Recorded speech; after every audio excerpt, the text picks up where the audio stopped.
Without context, without dialogue, even without the movie's soundtrack, this scene tells us what's happening. A man about to kill a woman doesn't. How do we know? F.W Murnau expertly utilizes mise-en-scene to expand upon the film's environment, leaning into the emotions of George O'Brien and Janet Gaynor to convincingly convey the internal thoughts of the characters using only physical expression. But how? Tension and anxiety are already present just by the scene taking place on a boat. The audience is subjected to an isolated and claustrophobic setting. The surrounding water presents no escape for the characters. Wide and medium over-the-shoulder shots are used to exaggerate the man's dominance over the woman.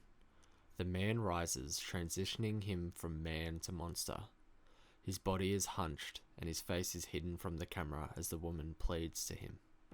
We can't help but question her safety. A close-up of the man's face pulls the audience into the scene. It presents the human in the monster, juxtaposing dominance with vulnerability. The next shot is the climax of the first act, and personally, one of my favourites. We focus on the man's hands, the potential murder weapon. This moment is symbolic. We don't even see his eyes, and yet we know where the man is looking. He's looking down on himself. The camera starts to pan up and capture the man's shame.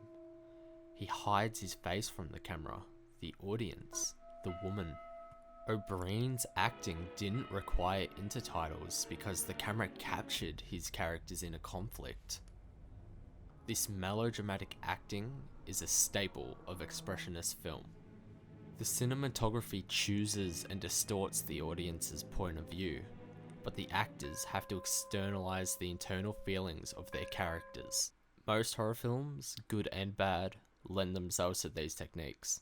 It creates action and allows the tension to rise and simmer, keeping audiences on the edge of their seats, covering their eyes, waiting in anticipation for the screaming woman to be butchered.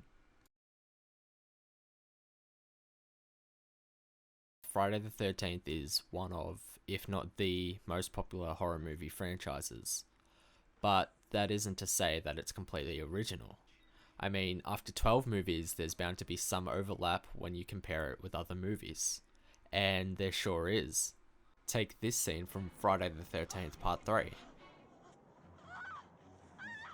Compared to this scene from Sunrise, and they have a lot in common. The sound, the cinematography, the acting, and the direction. That doesn't mean Friday copied the scene from Sunrise. They just used similar expressionist techniques 55 years apart. If you look through the franchise's death scenes, many involve a very similar structure to the boat scene from Sunrise. The threat looms over the innocent person about to kill them.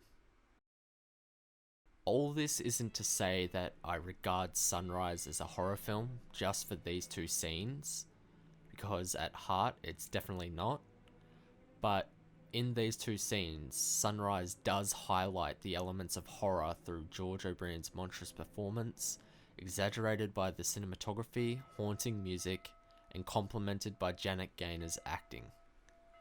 F.W Murnau's use of mise-en-scene illustrates the importance of expressionist film in cinema today, and how it's influenced the horror genre we've seen develop over the years.